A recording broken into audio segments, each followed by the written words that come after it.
Louise, Je propose un petit test son. tu fais bien. Alors vas-y, raconte-moi ce que tu as mangé au petit déjeuner ce matin, Rosiane.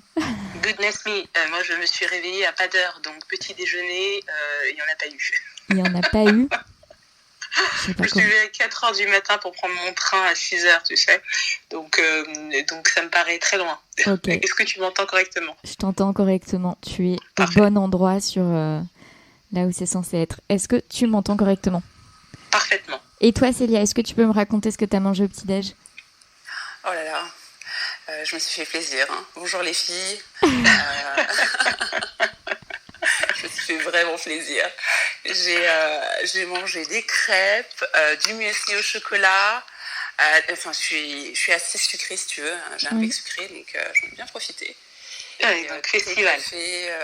Thé, café, jus d'orange, la totale. Et toi? Moi, j'ai mangé des tartines de nocciolata. C'est cool aussi. Voilà.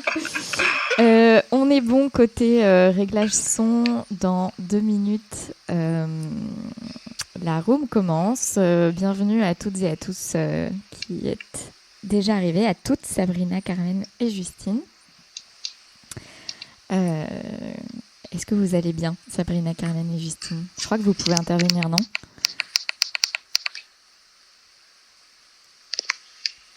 Sabrina, Carmen et Justine.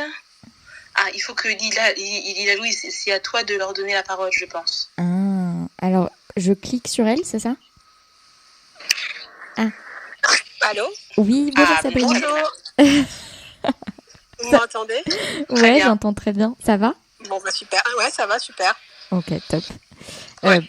Merci pour... tu m'as donné l'occasion de voir comment ça fonctionne quand un non-administrateur parle. Donc, je te remercie grandement. Je t'en prie. Je raccroche. Ok. Bonjour Sabine.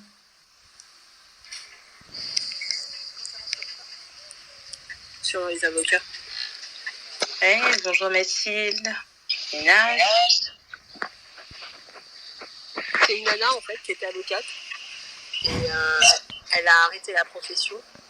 Et maintenant, elle s'occupe de tout ce qui est communication, formation pour les avocats, pour les jeunes avocats. Et là, elle va dire pourquoi elle a arrêté, pourquoi elle a décidé de faire ça. Sabrina, merci pour cet excellent résumé de mon activité. Est-ce que tu peux mettre ton micro en mute? Ouais, merci, top. Ok, super. Bah, il est 18h, donc je vous propose de commencer. Donc toute cette histoire est née du fait que je voulais proposer un épisode solo parce que ça m'avait été un peu demandé. Et puis j'avais prévu de faire ça, voilà, solo. Ensuite, je me suis dit, tiens, mais ce serait quand même sympa que je sache ce que les auditeurs aimeraient entendre. Et donc, je suis allée sur Instagram, sur le groupe WhatsApp de Fleur d'Avocat, et j'ai dit à tout le monde, salut, est-ce que vous avez des questions pour moi? Les questions ont... Il y a eu une pluie de questions, tout simplement.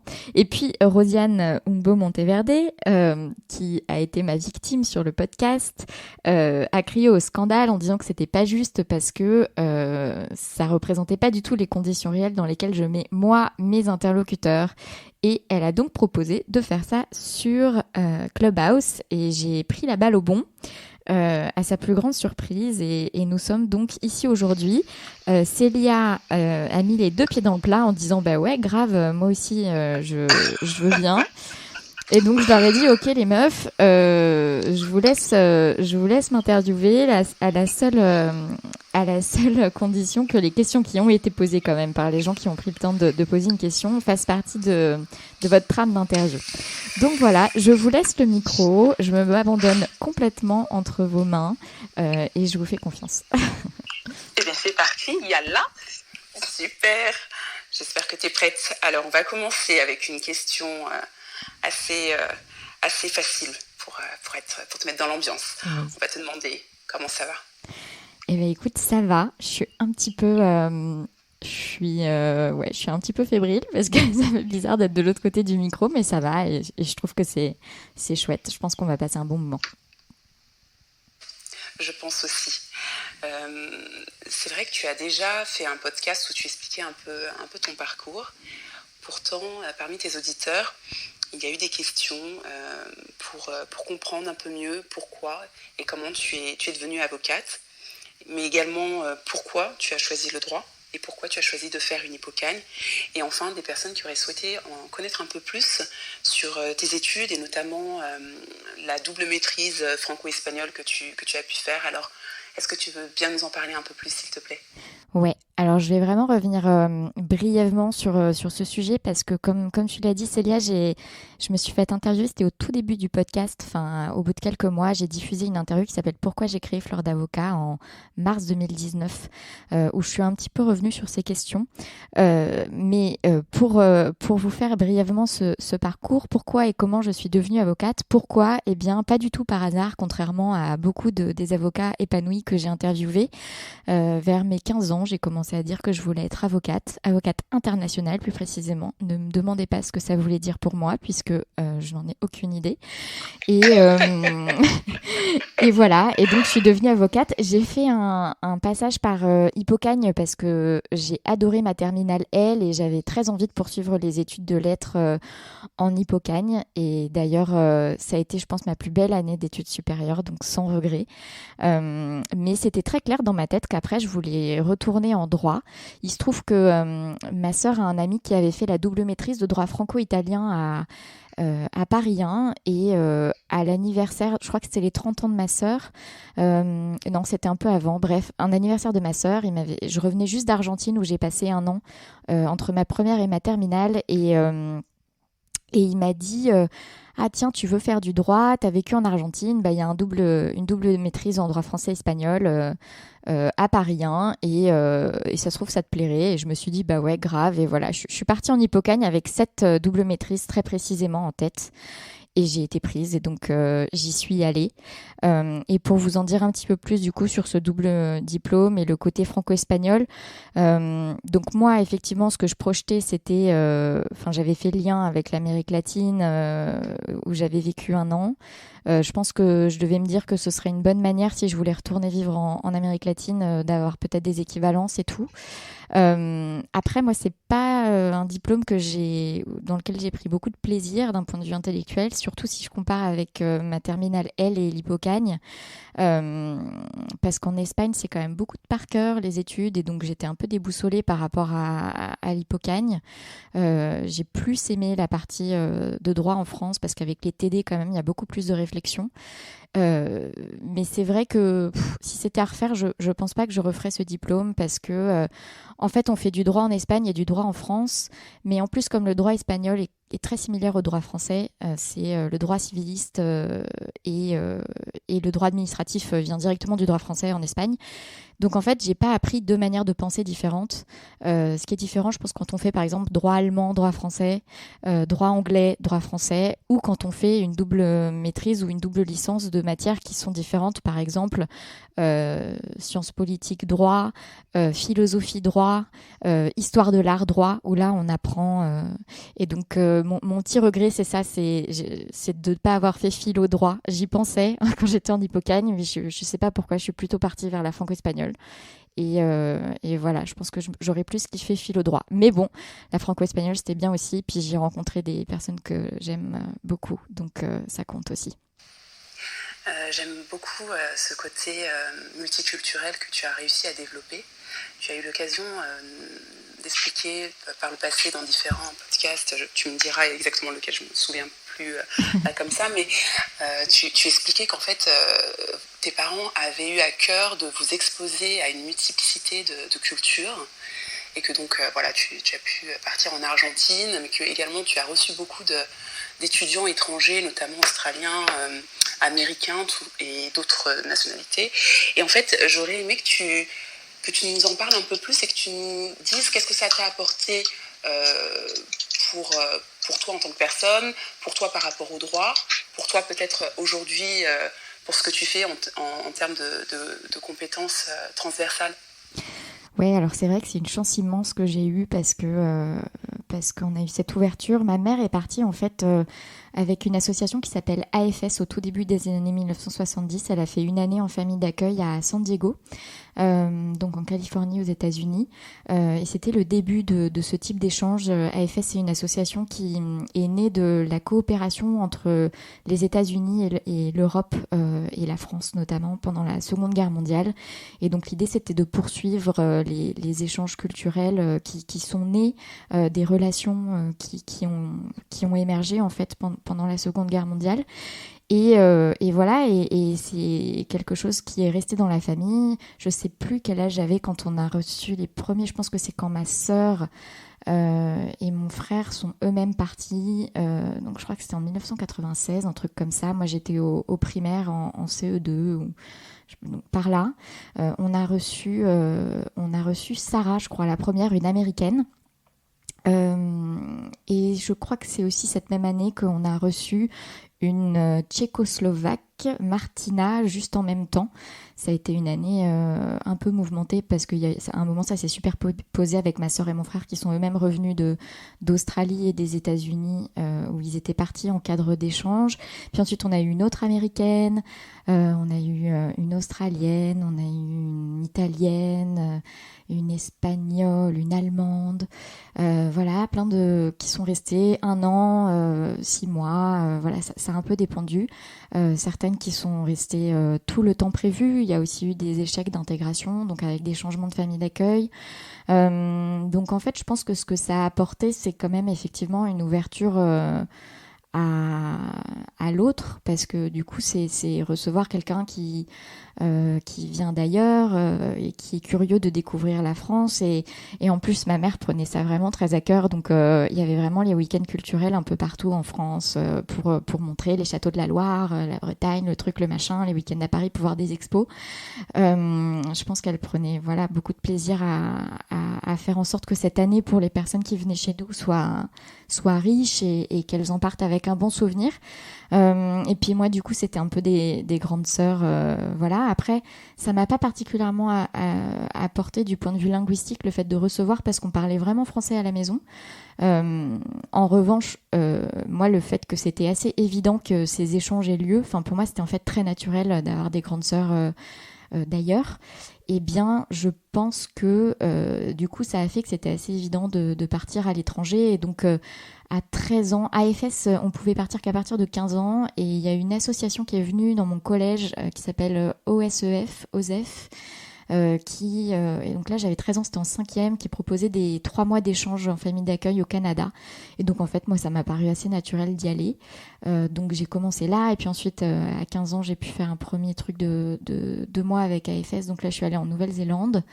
Et puis bon, quand on a 13 ans, disons-le, le cerveau est une éponge absolue. Le larynx aussi, c'est ma mère qui m'a expliqué ça il y a pas longtemps, que le larynx a une capacité d'adaptation, il n'a pas encore fait sa mue totale, et donc on peut capter l'accent beaucoup plus facilement quand on est plus adulte. Donc en fait, c'est vrai que je parlais à 13 ans un anglais, on ne pouvait pas me distinguer d'une nord-américaine, et Sud-Canada.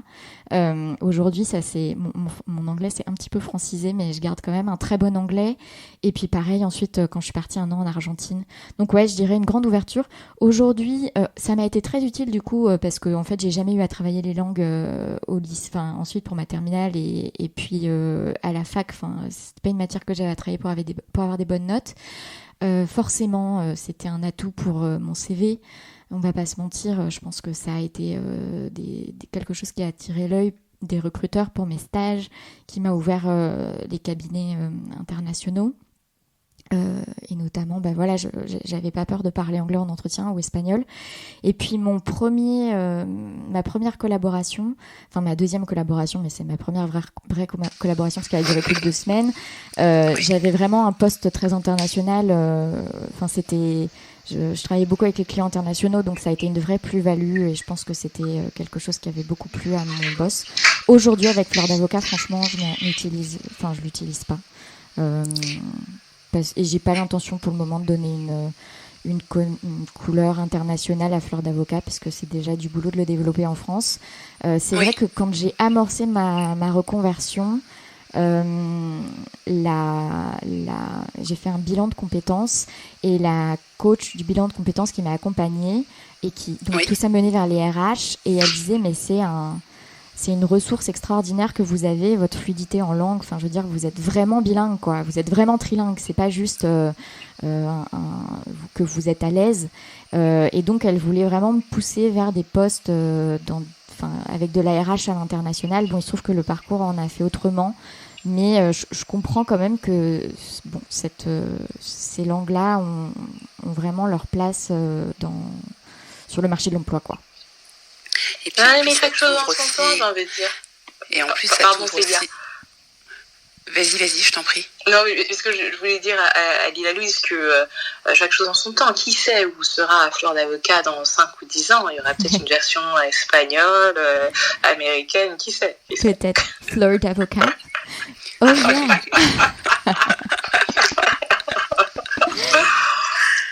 Et du coup, comme on a entamé un peu la partie sur l'exercice de ta profession à proprement parler, qui va être qui est quand même une partie qui intéresse tes auditeurs, est-ce que tu peux nous dire quelle a été ta plus grande joie professionnelle pendant l'exercice de ta profession, et quelle a été également ta plus grande tristesse?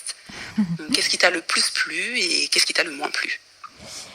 Écoute, j'ai réfléchi à cette question, j'ai un peu triché. J'ai réfléchi à cette question parce que c'était pas évident. Je pense que, tu vois, les souvenirs les plus marquants de joie, c'est des grandes satisfactions après avoir terminé des consultations complexes en réglementation de produits de santé. J'ai des souvenirs de 2 consultations vraiment sur des produits innovants. Un produit, je ne sais plus si c'était une thérapie anticancéreuse ou quelque chose comme ça, qu'on avait fait en sous-traitance pour un autre cabinet, et une autre consultation sur un produit pareil en sous-traitance pour un autre cabinet qu'on avait fait.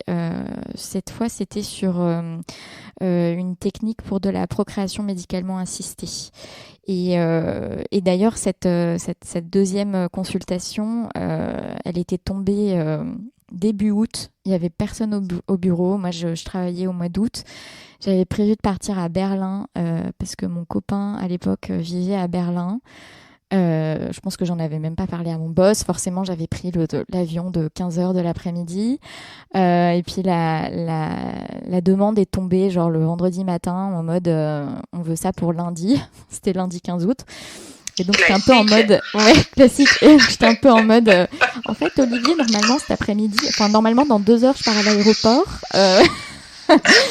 Et voilà. Et bon, en fait, j'avais emmené mon code de la santé publique avec moi. J'avais fait la consulte depuis des cafés à Berlin. Un café où il y avait un carrot cake absolument exceptionnel. Et mon boss avait réussi à négocier la deadline au mardi, je crois. Et voilà, et j'avais bossé comme ça, et ça, c'est ces 2, tu vois, c'est marrant parce que c'est ces 2 consultes qui reviennent quand je pense à la joie dans mon exercice de la profession d'avocat. Forcément, il y a eu la prestation de serment parce que je pense que surtout la fierté dans les yeux des parents, c'est un moment de plaisir, quoi. Ils étaient hyper émus, ils étaient super contents. Et donc, et voilà, donc ça, c'est un moment de joie. Et la plus grande tristesse, écoute, je pense que c'est quand je me suis rendu compte qu'en fait, ça allait pas le faire, que je me projetais pas dans cet exercice. Et ouais, je pense que là, j'ai été très triste. Est-ce que c'est quand je me projetais pas, ou est-ce que c'est, tu vois, l'échec d'intégration dans la seconde équipe, enfin dans le deuxième cabinet où j'ai été? Peut-être que c'est l'échec d'intégration, mais là, c'est vrai un moment de tristesse pour moi. Mais et du coup, je me permets de rajouter un point pour cette question. Alors, quand tu parles de joie du fait d'avoir fini des consultations, est-ce que c'était du soulagement parce que tu t'étais débarrassé, tu es parvenu à aller au bout d'un exercice qui peut-être a été difficile, ou est-ce que c'était la satisfaction d'avoir apporté une solution, ou tout du moins un éclairage utile à ton client? Non, je pense que c'était la satisfaction d'être arrivée au bout de cette consultation, d'avoir produit, je pense, quelque chose d'intellectuellement solide, complexe, d'être allée au bout de l'articulation des textes, de la solution qu'on pouvait proposer, en tout cas de l'état des lieux de ce qu'il fallait faire et de comment est-ce que le produit allait pouvoir s'insérer dans l'état de la réglementation. Je pense que c'était ça. C'était plus le fait d'être allé au bout de quelque chose de complexe. Alors bien évidemment en plus dans un temps imparti, etc. Mais je pense que ça a été la complexité et la fierté d'avoir délivré, quoi. Et puis tu sais, il y a ce truc que maintenant je retrouve plus autant, sauf quand je suis dans une phase d'écriture de formation. Mais il y a ce truc des grosses consultes ou des grosses conclusions où tu vois, tu finis avec un document, avec un plan hyper articulé, et donc tu vois, pour arriver à cette articulation du plan, c'est quand même que tu es allé très loin dans la granularité de ta production intellectuelle. Oui, clairement. Et voilà, c'est plus cette satisfaction-là. D'accord, donc c'est la satisfaction née de la gymnastique intellectuelle occasionnée par ce travail. Okay. Mais pourtant, et c'est une super question, je trouve, que Rosiane te pose, qui me fait penser, par rapport à tes interventions précédentes, tu expliquais que tu as adoré donc Hippocane, ce que tu nous as rappelé en début de podcast, et également que tu as adoré la réflexion du droit public, et qu'à chaque fois, tes professeurs t'ont poussé à continuer dans cette voie, mais que l'objectif que tu t'étais fixé n'étant pas celui-là, tu as persévéré d'abord vers la voie d'avocat, en fait. Et donc, la question, ce serait, est-ce que, avec le recul, tu aurais peut-être voulu tester la cagne, ou est-ce que... Ou est-ce que non, c'est sans regret, tu es contente d'avoir quand même testé la profession d'avocate? Parce qu'il y avait aussi beaucoup de passerelles possibles. Écoute, non, c'est sans regret que je suis devenue avocate. En revanche, effectivement, et je regrette pas d'avoir fait Cagne parce que... après, je sais pas, tu vois, le truc, c'est que Cagne, c'est un programme imposé, donc c'est quand même un moment différent de l'Hippocagne, où les profs te font bosser sur ce qui les fait kiffer, alors que Cagne, c'est un programme imposé pour les concours, donc je pense que déjà, c'est différent. Hippocagne, moi, je bossais pour être meilleure que moi-même, mais du coup, je bossais, et j'étais bien classée, je sais pas, mais tu vois, je bossais pas, j'avais pas la pression de il faut que je réussisse un concours. Moi, je pense pas être quelqu'un de très doué d'ailleurs en concours. Je pense que je suis bonne quand je travaille de mon côté, mais pas nécessairement quand je travaille dans un contexte de concours. J'ai jamais eu des très bonnes notes en examen. Je suis plus une bête de TD. Après. Tu vois, c'est vrai que la Cagne, c'était très... et l'université en humanité, c'était quand même très associé à voie de garage, / chômage, / enseignement. Moi, je me voyais pas du tout être prof, ni prof à la fac, ni prof... voilà. Bonjour Leonardo. N'est-ce pas? Et pourtant, tu vois, et là, je pense que, maintenant, peut-être que ces filières communiquent plus sur la diversité des débouchés qui existent, mais Pauline Legnaud, par exemple, qui est une entrepreneuse maintenant assez connue en France, et elle a cofondé Gemio, et puis maintenant, elle fait aussi beaucoup de formations. Et le Gratin, le podcast Le Gratin, qui est assez connu aussi. Exactement. Pauline Legnaud, elle a un parcours Hippocagne, Cagne, ENS, ensuite je crois qu'elle a même tenté l'ENA ou un truc comme ça. Tout à fait. Et puis c'est seulement à l'échec de l'ENA que finalement elle s'est ouverte à l'entrepreneuriat, et en fait on voit que son parcours en humanité l'a quand même mené à être une brillante entrepreneuse. Et c'est vrai que je crois qu'à l'époque, on parlait aussi des passerelles, que le concours ENS permettait aussi de se classer. Est-ce que ça permettait de se classer pour des écoles de commerce, ou est-ce que ça...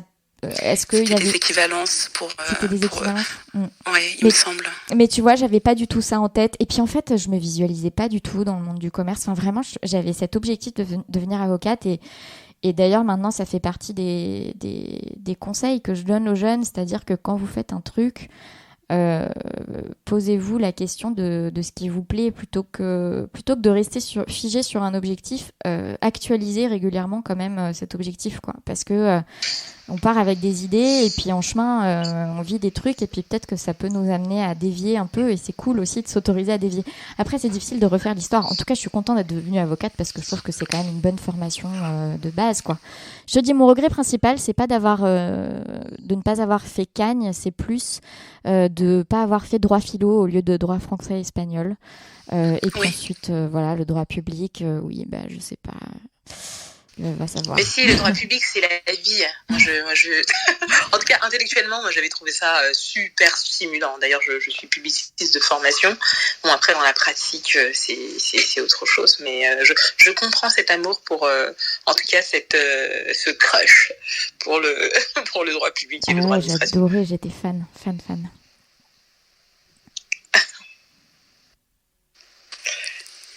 Et alors, Lila Louise, dis-nous, t'es plutôt team basket ou team talon? Alors, c'était quand j'étais avocate.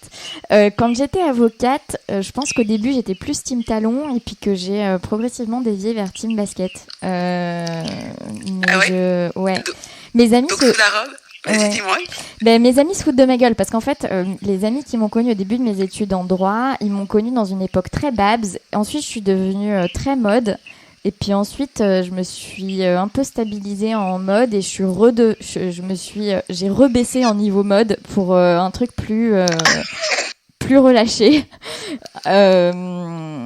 Peut-être plus un mélange de relâcher n'importe quoi et de minimalisme. Et je pense que quand j'étais avocate, j'étais dans la période de stabilisation de la phase mode, tu vois. Donc, je portais pas mal de talons. En plus, je suis toute petite. Donc, voilà. Mais en fait, maintenant, j'ai beaucoup la flemme d'être en talons. Voilà. Donc, c'est marrant, je t'imaginais pas toute petite, tu vois. Je mesure 1m55. Je t'imaginais pas toute petite. Ah, mais oui, je suis pinette. Parce qu'en fait, bon, il faut savoir que Lila Louise et moi avons eu un entretien, mais je fais partie de ces rares interviewés qui a été interviewé à distance, puisque je me trouve à Bahreïn. Donc, ok, pour savoir. Donc, sous la robe, je pense qu'on peut dire que j'étais plus team talon que team basket. Mais après, je portais pas beaucoup la robe parce qu'au début, j'étais en conseil et quand j'ai intégré un cabinet de contentieux, on m'a pas trop envoyé plaider. Donc, j'ai pas beaucoup porté ma robe, je dois le reconnaître. Et donc, tu confirmes qu'on peut très bien être avocat et à l'aise en basket et sans que ça pose de problème, notamment... Écoute, je sais pas si c'est moi qui vais le confirmer, mais mes invités le confirment parce que j'ai plein d'invités qui sont en basket. Donc là, je m'appuie complètement sur mon expérience du podcast pour te répondre. Est-ce que je peux tricher? Vas-y. Est-ce que je peux tricher et ne pas attendre la fin du podcast? Je dois avouer que je suis curieuse et je pense que les auditeurs sont également curieux. Dis-nous, qu'est-ce que tu portais sous ta robe d'avocate? Écoute, pareil, j'avoue, j'ai un peu réfléchi à cette question et je pense que je portais pas mal de... Je pense que je portais pas mal de colère. De colère? Ouais. Et la colère comme un moteur? Enfin, ça nous intéresse. Dis-nous, est-ce que tu penses que la colère a été un moteur pour ton entrée dans la profession et pour travailler en tant qu'avocate? Non, je pense pas. Je pense que c'était de la colère contre le système en général et c'était pas très productif.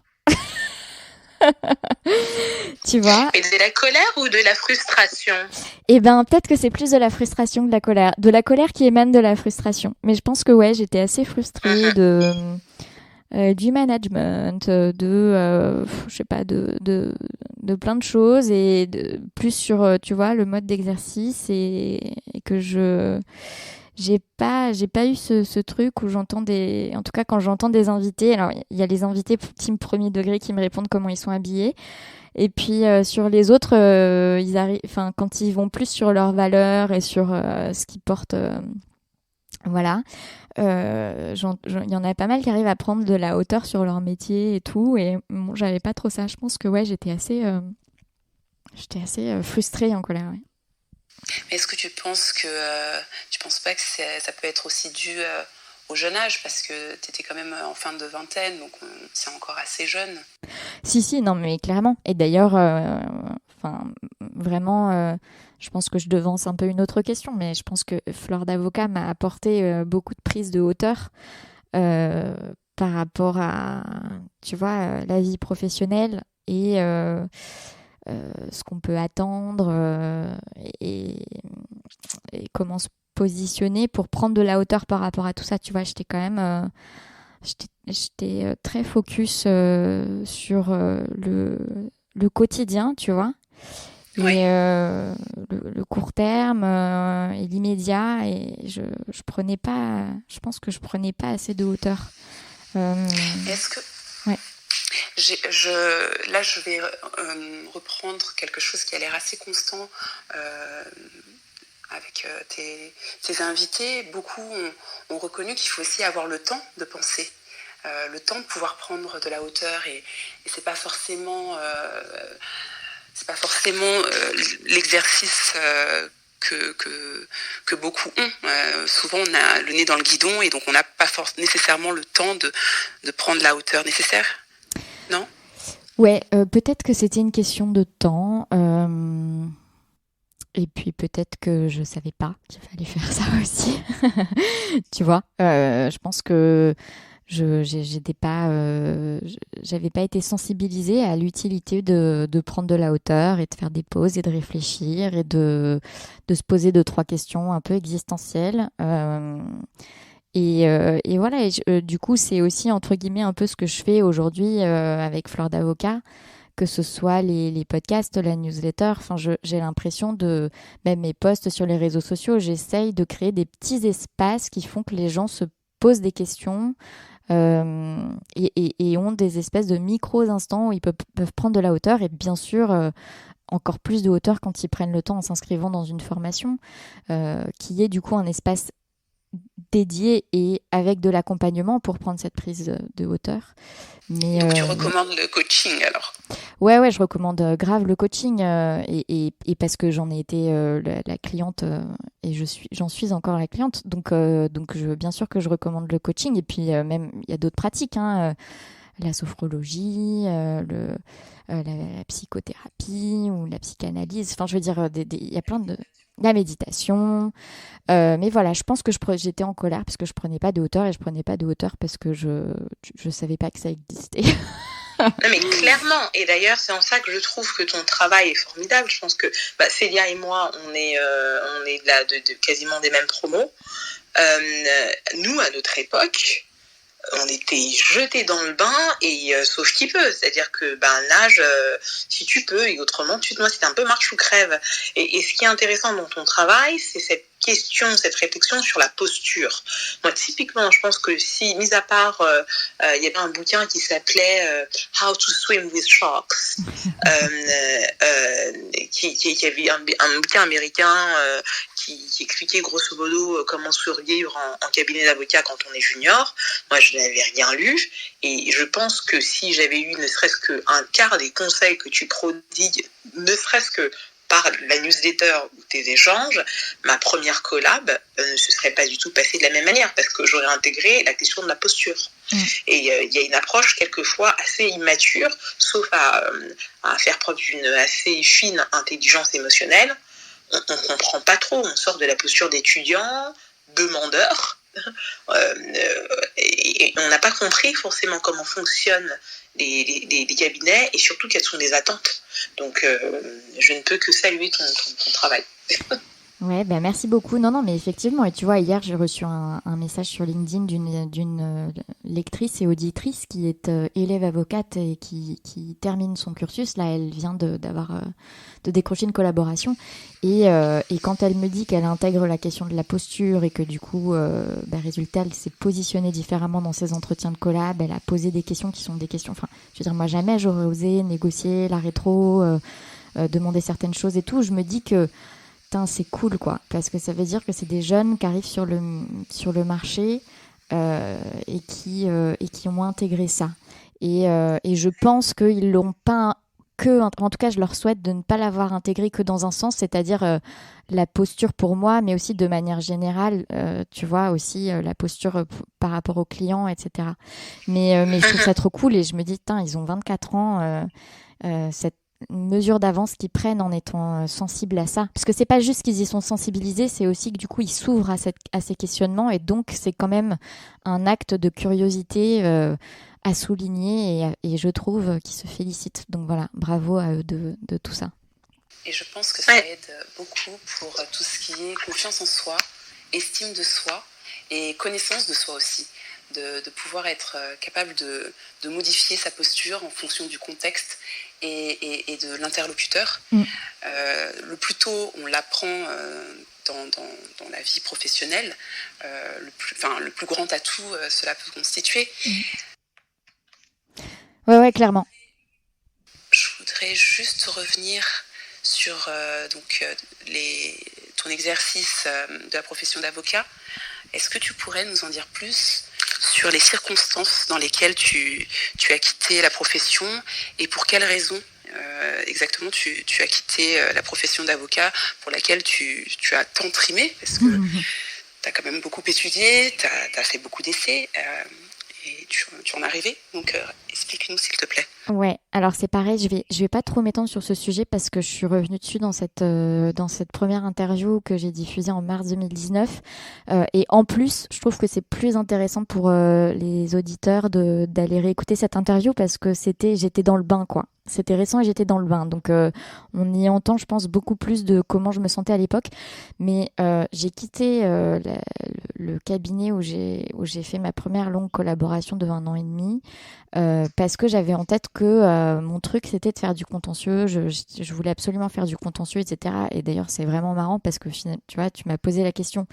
Tu as été la voix de la question d'un auditeur ou d'une auditrice sur mes plus grandes joies professionnelles et finalement j'ai cité 2 consultes mais voilà, j'avais en tête que je voulais faire du contentieux et de la responsabilité produit. J'ai été recrutée dans un cabinet qui faisait ça et en plus voilà, c'était une équipe qui était un peu sous les feux des projecteurs, un contentieux médiatique, des nouveaux enjeux juridiques, donc c'était assez sexy de l'extérieur. Je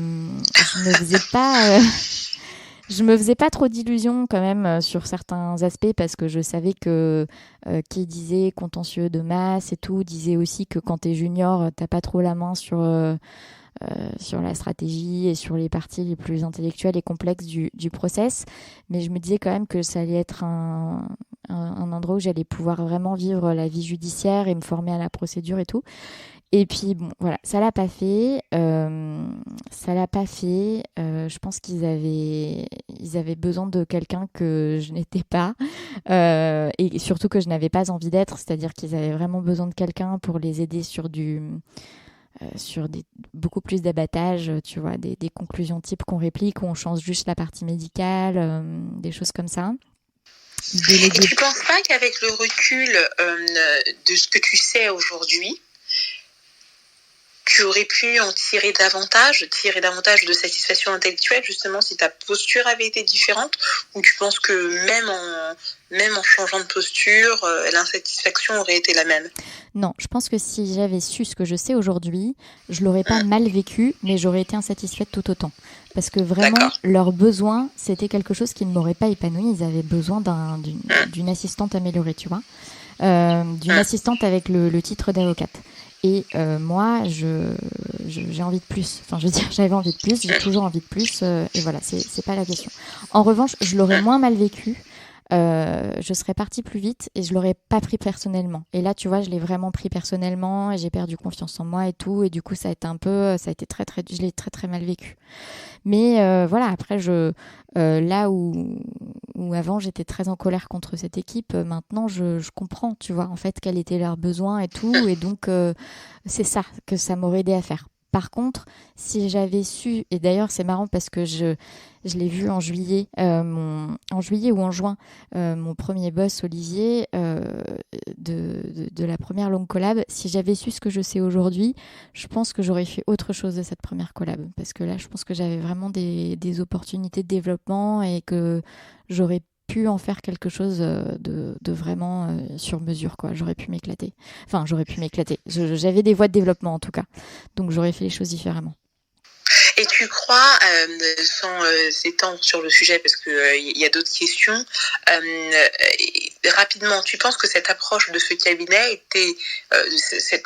je crois comprendre de ce que tu partages qu'il y avait un morcellement du travail, donc un peu comme un travail sur une chaîne de production. C'était, et dis-moi si je me trompe, hein, et tu penses que cette approche était dictée par des soucis de rentabilité et d'efficience ou pas forcément? Non, c'est juste que c'est un associé qui délègue pas. D'accord.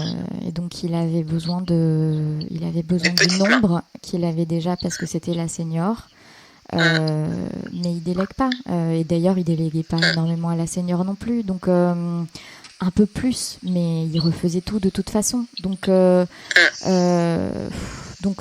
je pense mais je comprends pourquoi il déléguait pas, tu vois. Enfin, c'est-à-dire qu'on était sur un contentieux énorme, enfin des enjeux énormes et politiques et tout ce que tu veux. Donc je comprends aussi, tu vois, la pression qu'il avait sur les épaules, la quantité de travail qu'il abattait et tout. Après, je sais que dans des dossiers avec beaucoup moins d'enjeux, il délègue pas non plus, hein, donc c'est pas juste une histoire de... Mais en tout cas, là, les dossiers sur lesquels je bossais principalement, quand même, je comprends. Donc non, c'était son style de management qu'on peut critiquer. Après, voilà, c'est son client, c'est son cabinet, voilà, hein, tu vois.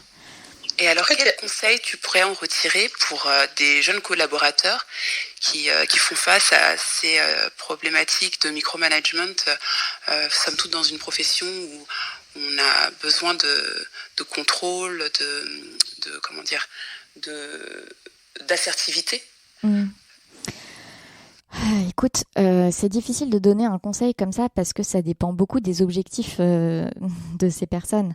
Peut-être qu'il y a un moment où on va accepter et bien vivre le micromanagement parce ça va nous permettre d'apprendre une manière de travailler très précise, voilà, et puis au bout d'un moment de gagner la confiance du micromanager et de pouvoir monter avec lui.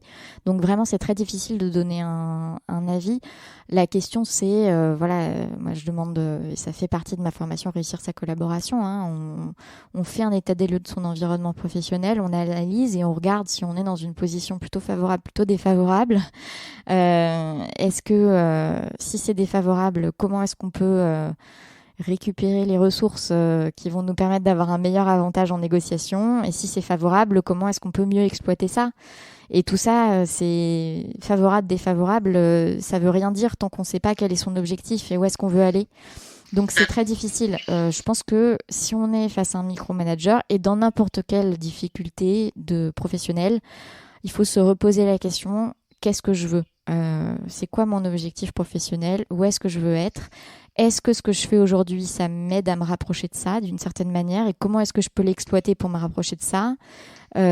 Si oui, ok, cool. Je prends et j'en retire tout ce que j'ai à en retirer. Et sinon, ok, du coup, comment est-ce que je fais en sorte que la situation change? Super.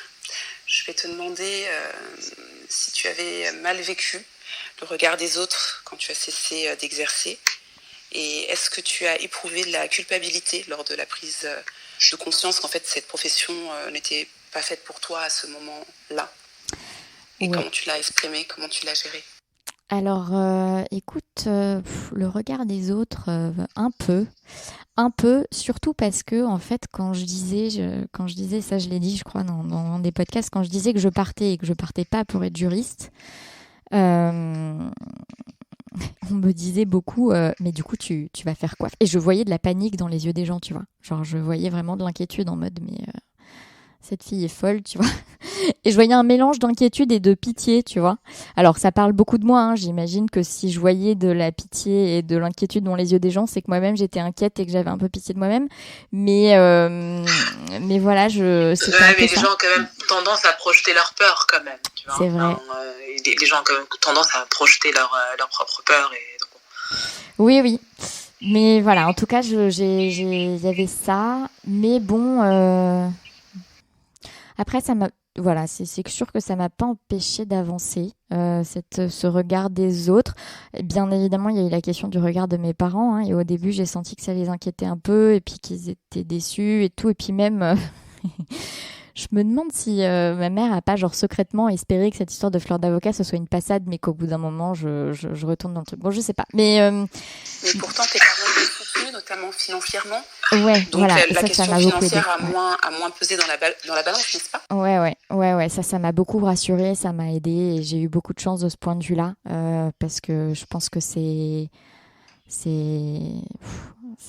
un point en moins. C'est une vraie question, hein. Quand on est avocat, du coup, il n'y a pas de rupture conventionnelle possible, il n'y a pas de chômage possible. Donc, c'est où on a des économies, où on a un plan B avec directement une possibilité de rémunération, où il y a quelqu'un, ça peut être le conjoint ou ça peut être la famille qui peut nous soutenir. Et moi, j'ai eu la chance de pouvoir avoir de l'aide financière de la part de ma famille. Donc, ça a été un grand soulagement. Pendant combien de temps il t'a fallu pour faire ton travail de reconversion? Écoute, je sais pas si le travail s'arrête un jour. Je dirais que je me suis vraiment dite, ok, là c'est Fleur d'avocat, et Fleur d'avocat c'est pas un projet transitoire au bout de 1 an et demi, tu vois. Un an et demi, ouais.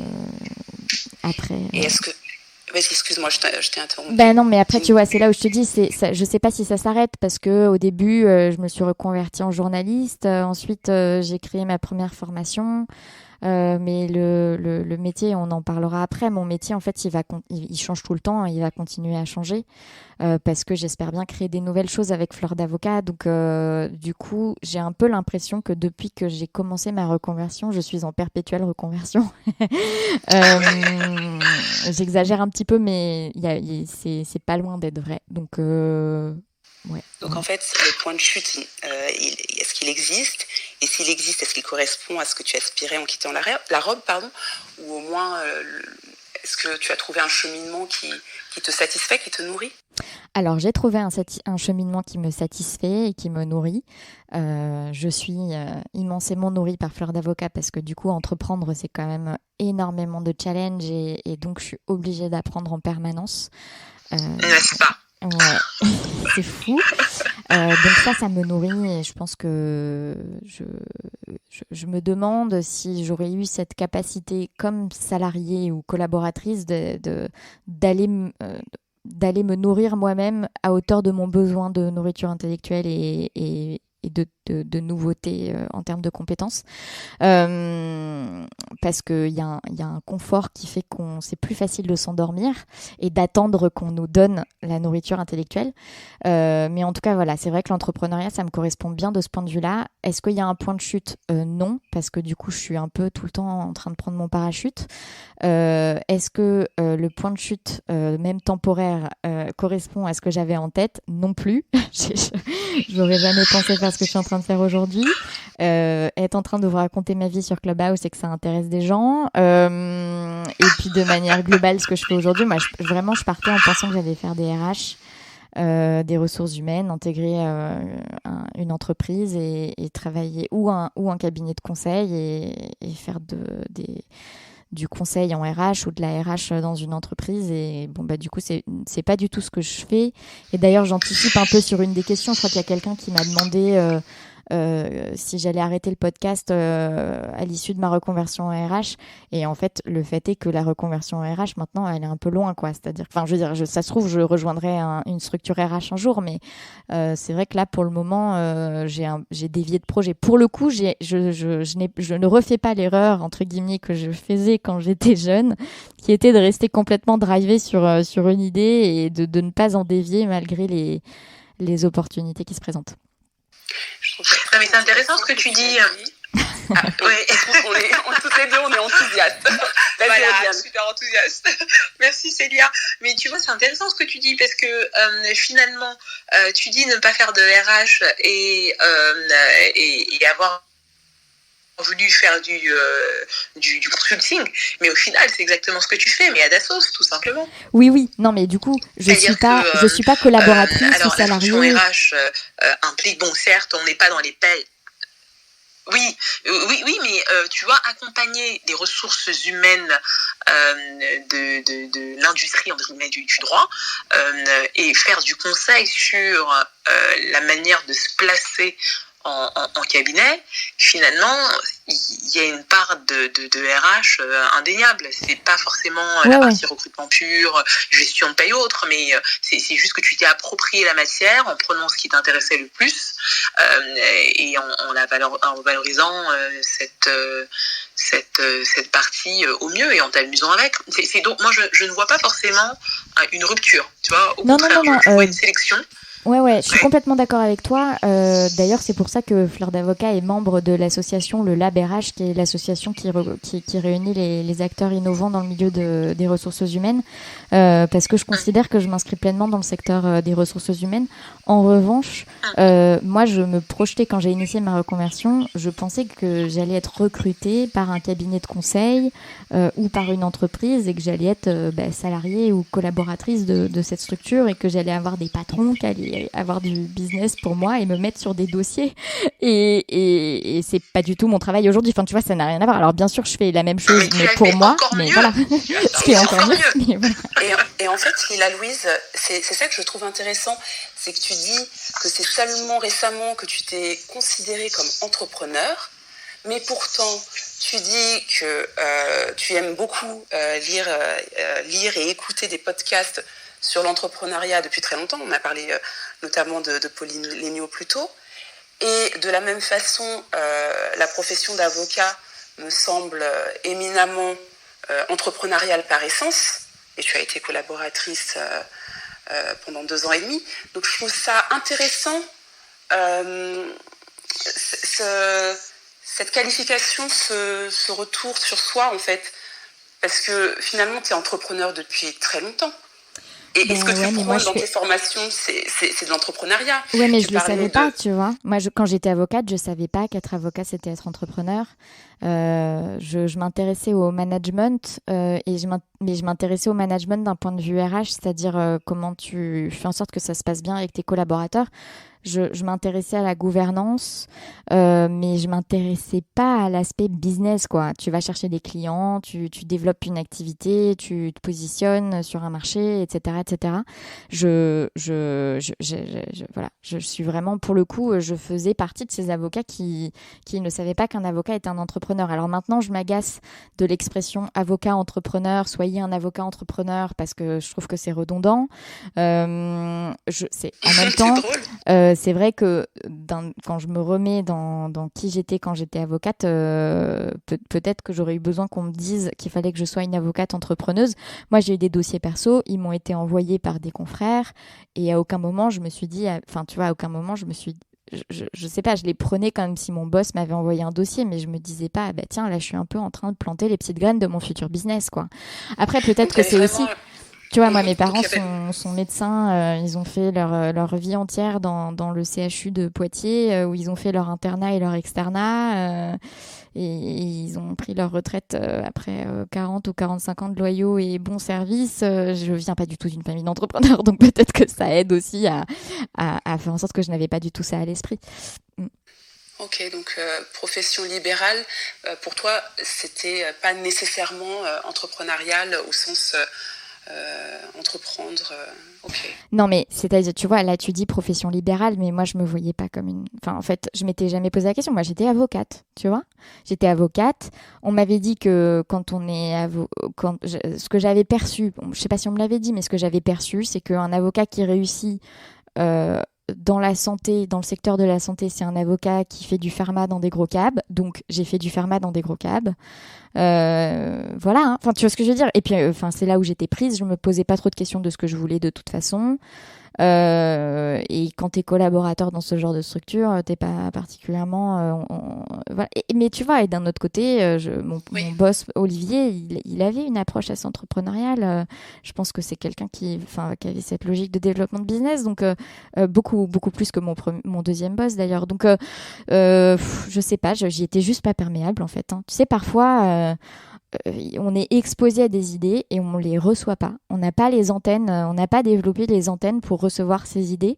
Et les antennes, elles poussent à un autre moment. Je sais pas, il y a un changement de température, un truc qui fait qu'on peut développer des nouvelles antennes. Et voilà, et je pense que c'est un peu mon cas. Voilà, quand j'étais avocate, j'avais pas du tout je me disais que j'étais avocate, mais j'avais pas assimilé ça à une profession libérale, et j'avais pas assimilé ça à profession libérale égale il faut que j'aille chercher des clients. Tu vois, il y a quelque chose d'un peu étrange dans tout ça, mais je le reconnais, mais j'en suis vraiment l'exemple. Je suis sûre que je suis pas la seule, hein, donc voilà. Mais c'est certain.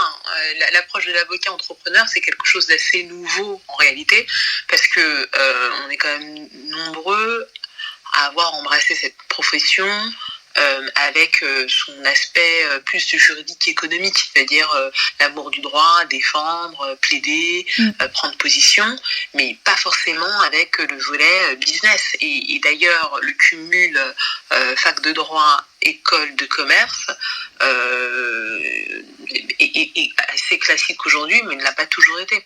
Et quand bien même il avait lieu, c'était pas forcément pour devenir le meilleur des entre guillemets, avocat entrepreneur, même si c'est redondant, je suis d'accord avec toi, Louise. Je pense que c'est une posture qui est davantage assumée aujourd'hui, aussi parce que pendant longtemps, comme la profession de médecin, c'était des professions très traditionnelles, et le client, il y avait un côté pas à l'aise avec l'argent, tout simplement, et on est encore nombreux à ne pas forcément être à l'aise avec l'argent. Ouais.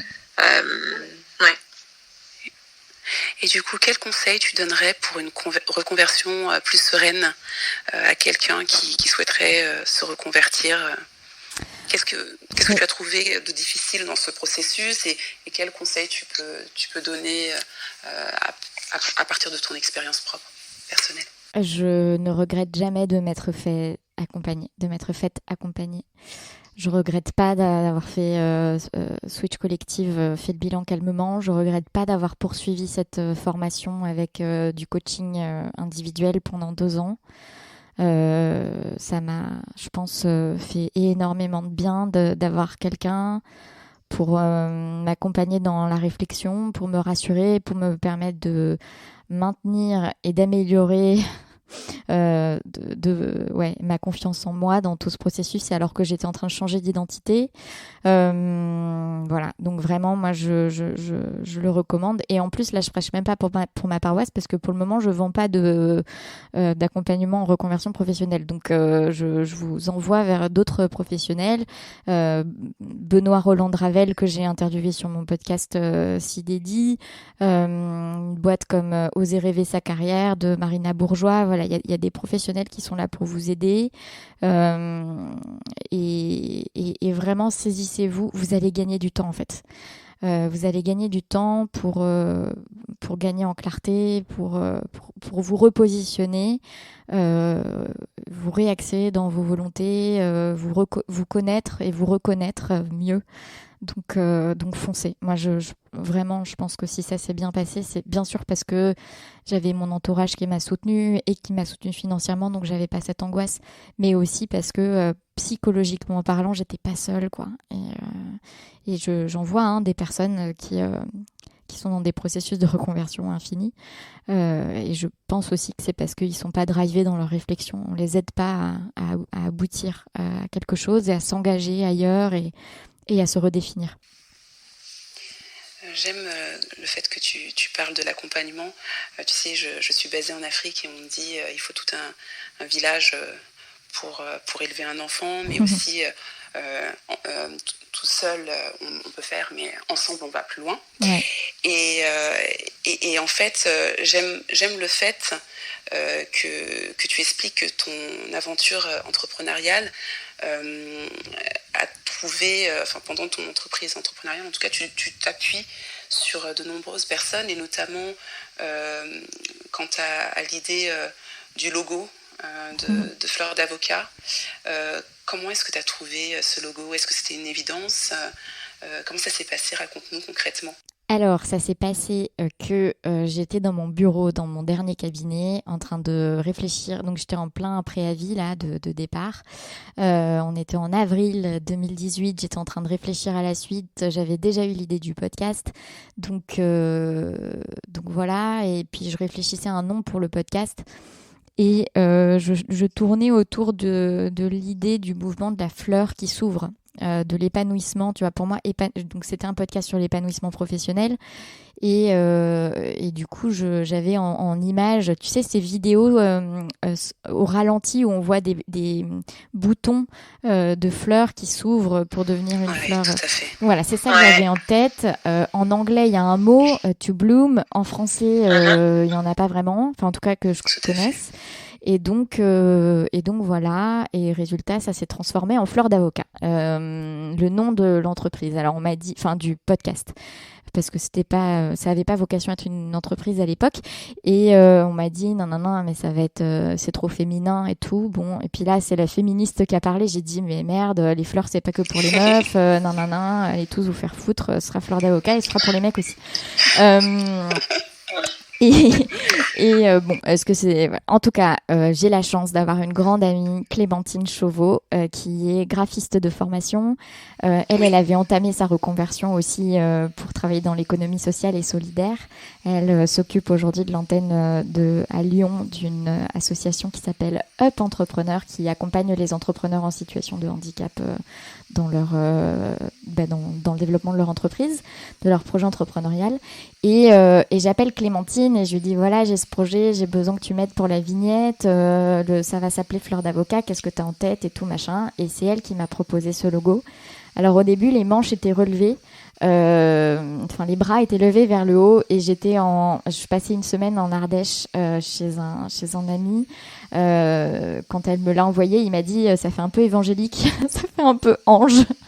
Et donc du coup, je lui ai demandé de baisser les bras et voilà. Et c'est comme ça que c'est devenu ce logo. Du coup, on avait un petit peu réespacé les pétales pour. Je crois que ça c'était une idée d'une autre amie qui fait du graphisme, qui est directrice artistique. Qui m'a dit tiens, ce serait pas mal d'écarter un peu plus les pétales pour donner un peu l'idée, cette idée de mouvement qui va vers l'extérieur, qui s'épanouit, qui prend de la place. Et voilà, et c'est comme ça que c'est devenu le logo. Donc il n'y a pas eu beaucoup d'allers-retours. Moi, je l'ai tout de suite beaucoup aimé. On l'a un petit peu fait évoluer récemment avec mon ami Nick Quine, qui est photographe et qui a aussi du coup une formation en graphisme, parce que on voulait pouvoir distinguer. Je voulais pouvoir avoir une version du logo qui se mette sur fond sombre, ce qui n'est pas possible avec le logo normal, parce que la robe, si elle était en blanc sur fond noir, ça n'aurait plus de sens. Donc du coup, on a fait une version du logo sans la robe, juste avec la fleur, une barre et écrit fleur d'avocat. Donc ça nous a amené à un petit peu changer le logo actuel et à mettre fleur d'avocat sur une même ligne. Et du coup, maintenant, il y a un logo fleur d'avocat, le podcast, et il y a un logo fleur d'avocat normal, et il y a un logo sur fond sombre. Je sais pas à quel point tout ça va perdurer, mais en tout cas, c'est une recherche. Mais voilà, en tout cas, cette idée de la robe avec les fleurs et ses couleurs. Bon, alors du coup, c'est vrai que les couleurs qui sont rose, orange et jaune, ça relève plus de l'univers féminin que de l'univers masculin. Mais voilà, je sais pas. En tout cas, moi, j'aime ce logo. J'ai l'impression qu'il plaît aussi. Donc, pour le moment, il bouge pas du point de vue des couleurs. C'est important. Et alors, Lila Louise, dis-nous, quelle est pour toi la définition d'épanoui? Parce que tu nous permets d'entendre des avocats épanouis parler dans ton podcast. Qu'est-ce que l'épanouissement dans la profession pour toi? Eh ben, je pense que l'épanouissement dans la profession, c'est extrêmement subjectif, hein. Et c'est pour ça que j'aime pas trop aborder la question de l'équilibre vie pro, vie perso, parce que en fait, c'est tellement subjectif. Je veux dire, il y a des gens qui vont vachement s'épanouir dans un équilibre que moi, je jugerais complètement déséquilibré. Et donc, est-ce que vous faites des choses que vous aimez faire, intellectuellement parlant, vous aimez ce que vous faites, vous y prenez du plaisir, vous y trouvez du sens. Est-ce que vous faites ça avec des gens que vous aimez? Est-ce que les perspectives devant vous que vous avez vous excitent, vous plaisent, vous titillent? Et je pense que c'est cet alignement entre ce que je fais, ce que j'ai envie de faire et ce qui a du sens pour moi. qui permet d'aboutir à une situation d'épanouissement professionnel, du coup, et aussi de le faire avec un entourage qu'on apprécie. De l'extérieur, j'ai l'impression que c'est ça. Et bien sûr, ça va avec quand même la possibilité d'en vivre. Parce que c'est pas c'est pas accessoire, quoi. Voilà, donc et on voit des avocats qui ont des pratiques qui ont beaucoup de sens pour eux. Ils se sont engagés dans des pratiques très militantes, mais potentiellement la manière dont ils ont construit leur activité les met dans une certaine précarité financière qui aboutit à un épuisement, tout simplement parce que voilà. Donc je pense que c'est ça. Moi, mon regard extérieur sur l'épanouissement professionnel après toutes ces interviews et après même aussi des interviews que j'ai écoutées d'autres podcasts, c'est vraiment l'alignement. Est-ce que ce que je fais me plaît? Est-ce que j'y trouve du sens? Est-ce que mes perspectives sont réjouissante et est-ce que je suis entourée de personnes avec qui je prends du plaisir à collaborer et d'ailleurs prendre du plaisir à collaborer avec des personnes, ça peut aussi être les clients avec qui je travaille, j'ai du plaisir à travailler avec eux et voilà et en plus est-ce que ça me permet de vivre dignement de mon travail. Super. La prochaine question, c'est une question relativement longue, donc je vais te la lire si tu veux bien. As-tu souffert d'un sentiment d'illégitimité en interviewant des avocats bien dans leur robe alors que tu avais fait le choix de quitter la profession? N'as-tu jamais de regret d'avoir accroché la robe lorsque tu interviews certains avocats? Donc est-ce que certains avocats te font regretter ton choix? Est-ce que le métier te manque? Exclus-tu de redevenir avocate? Et enfin, pourquoi ne pas avoir mis à profit pour toi les solutions que tu as trouvées qui t'auraient permis de réussir dans la profession et le développement de ta clientèle? Donc cette question, je te l'ai dite telle qu'elle. Bien entendu, tu as déjà répondu à certains aspects de la question auparavant, mais pour le reste, je te laisse répondre. Ouais. Alors, le sentiment d'illégitimité. Écoute, tu vois, j'y ai repensé et je crois pas que je me sentais illégitime parce que j'intégrais complètement ce projet dans le projet suivant. C'est-à-dire pas dans l'échec d'avoir été avocate, mais dans le projet de faire de la RH dans le milieu des avocats. Enfin, de la RH et d'explorer ça dans le milieu que je connaissais, c'est-à-dire le milieu des avocats. Et donc, en fait, je me suis pas sentie illégitime de poser cette question parce que je pense que j'y allais en me disant voilà, du coup moi j'ai pas cette réponse, je veux travailler sur ce sujet, c'est un sujet qui serait utile dans le cadre de ma reconversion, donc allons-y. Donc non, pas de sentiment d'illégitimité. Après forcément au début je savais pas interviewer, disons-le, donc le sentiment d'illégitimité c'était plus d'être une complète amatrice en matière de ça, d'avoir un média. Surtout que les premiers invités, tu vois, j'avais pas de chaîne et tout. Maintenant, quand j'invite des gens, je mets un lien vers le podcast. Tu vois, il y a plus de 200 interviews. Ça fait truc sérieux. À l'époque, c'était pas ça. Et ensuite, du coup, c'est la question des regrets. Non, je n'ai pas de regrets. Je n'ai pas du tout de regret d'avoir quitté la profession. Est-ce que j'aurais pu mettre à profit tous ces enseignements pour exercer à nouveau et cette fois m'y retrouver? Je pense que j'aurais pu, mais j'en avais pas envie parce que j'aime bien ce que je fais aujourd'hui, donc j'ai pas envie de revenir en arrière. Et tu vois, c'est marrant parce que le droit me manque pas.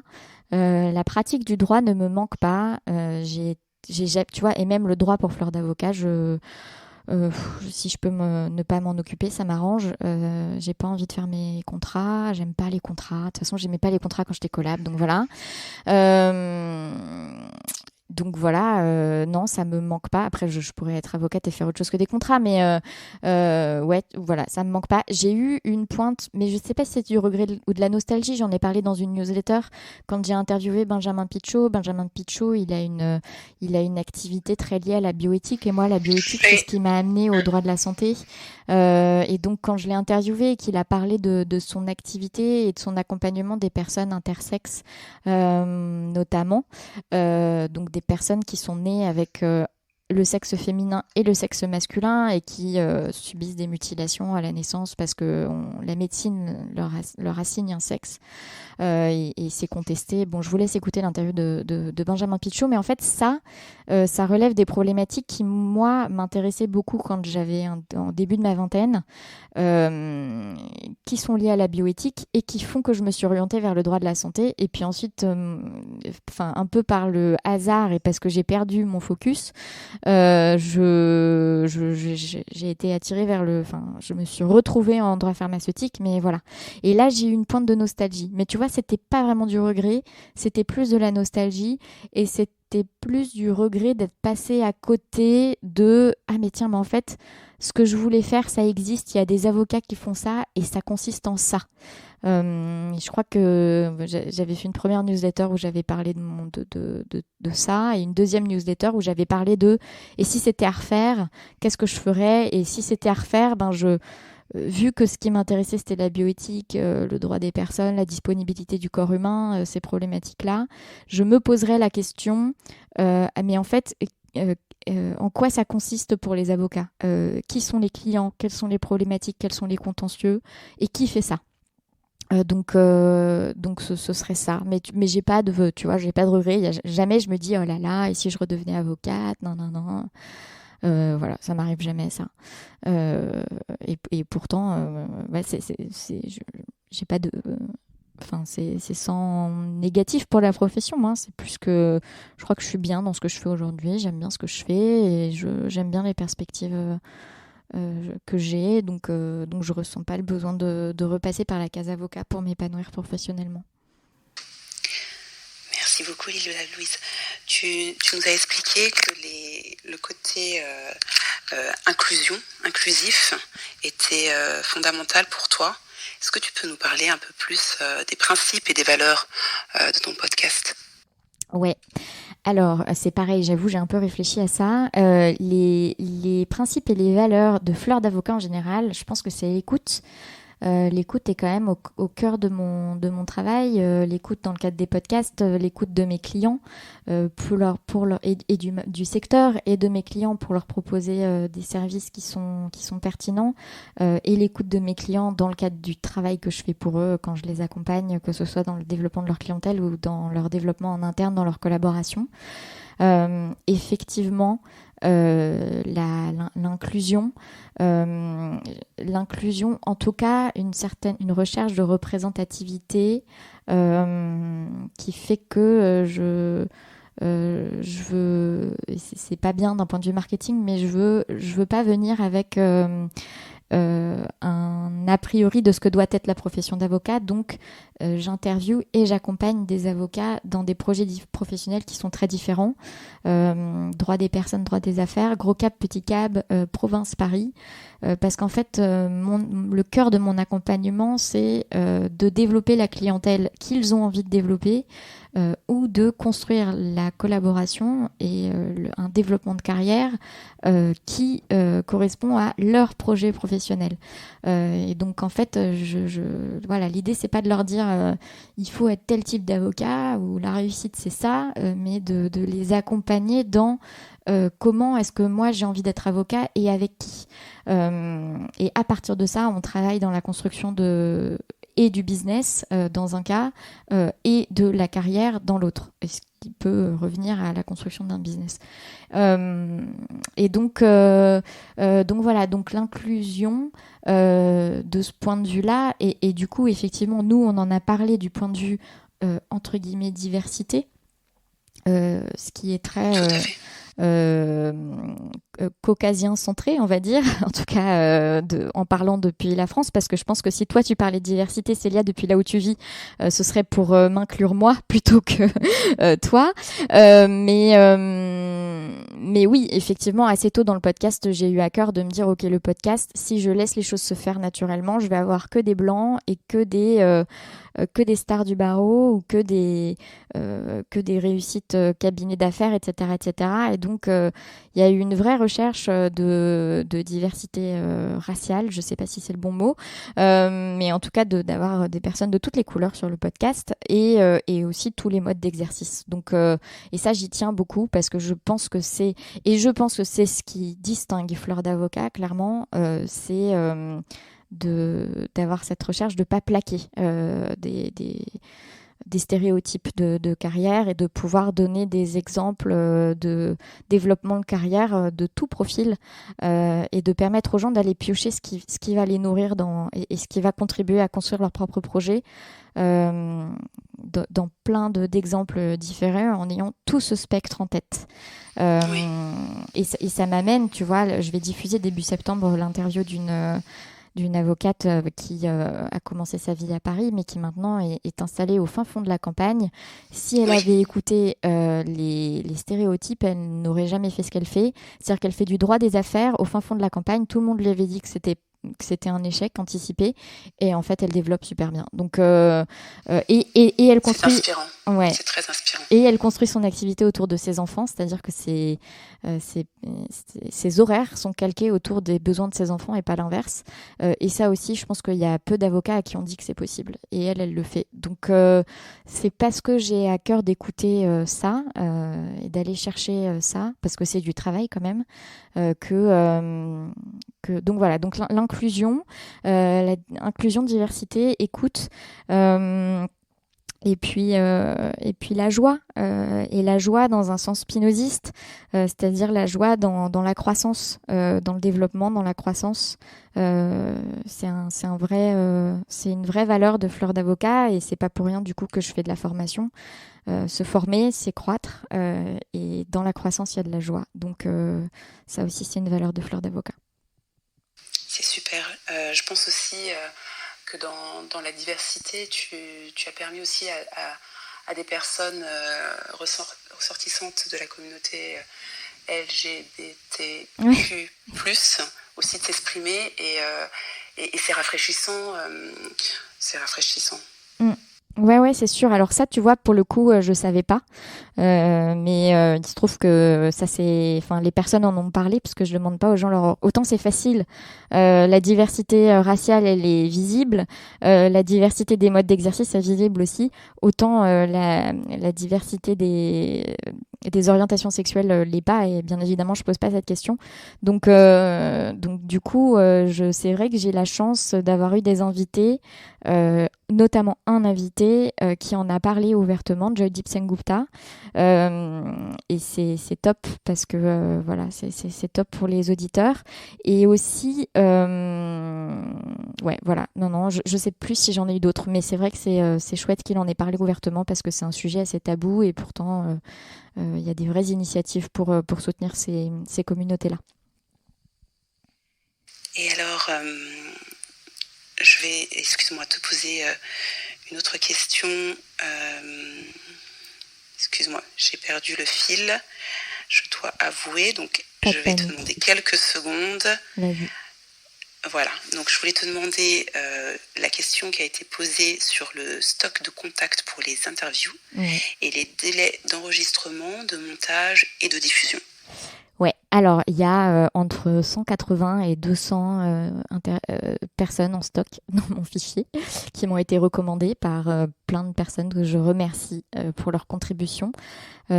Le fait d'avoir autant de noms en stock, c'est ce qui me permet du coup d'assurer la diversité des interviews, justement, de pouvoir, dans un panel de 5 avocats, avoir 5 profils vraiment différents et d'alterner. Donc, encore une fois, merci. Du coup, ça fait que les délais entre le moment où on me recommande quelqu'un et le moment où je l'interviewe peut être très très long. Voilà, faut que les gens sachent que c'est pas parce que je les ignore, c'est juste que voilà, ils attendent leur tour court. Et puis l'autre question c'est et du coup ensuite je contacte quelqu'un et en général j'essaye d'avoir 1 mois et demi d'avance sur ma production.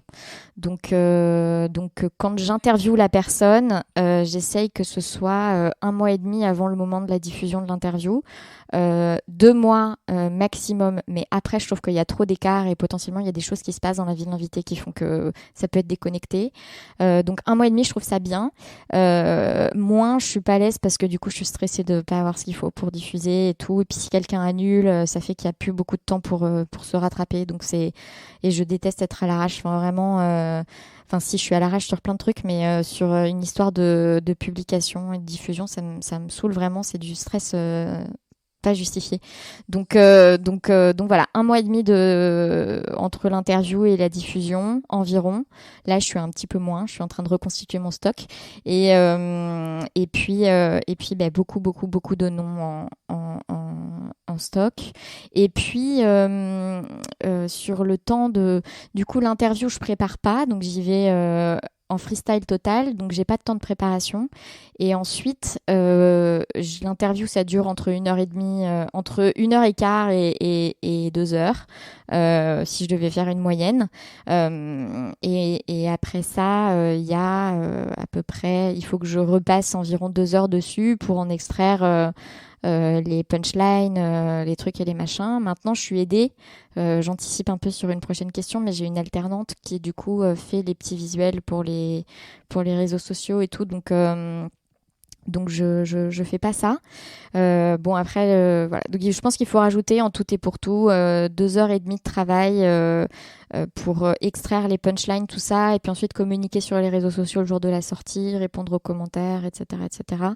Donc c'est une petite journée de travail, tout mis bout à bout. On va dire une journée si on rajoute le fait de récolter les recommandations, de les mettre dans le tableau, et puis ensuite de refaire la programmation, etc. de contacter les gens, de se prendre, voilà, tout ça. On va dire que c'est une journée par semaine le podcast.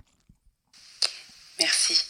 Je vais poser de nouveau une question de manière littérale parce qu'elle est assez globale et avec une expression de la personnalité que j'ai trouvée intéressante. Donc, j'ai le sentiment que ton podcast a mis le doigt sur le fait qu'on recherche tous autour de nous, et souvent avec un succès mitigé, des avocats épanouis ES pour leur demander qui ils sont et comment ils font. Après avoir interviewé plus de 100 avocates. Ça, c'est le moment de la loose. Le moment où en plein enregistrement, je me retrouve sans batterie de mon enregistreur. En réalité, ça a arrangé tout le monde de s'arrêter là puisque les bébés de Célia et de Rosiane commençaient à s'agiter.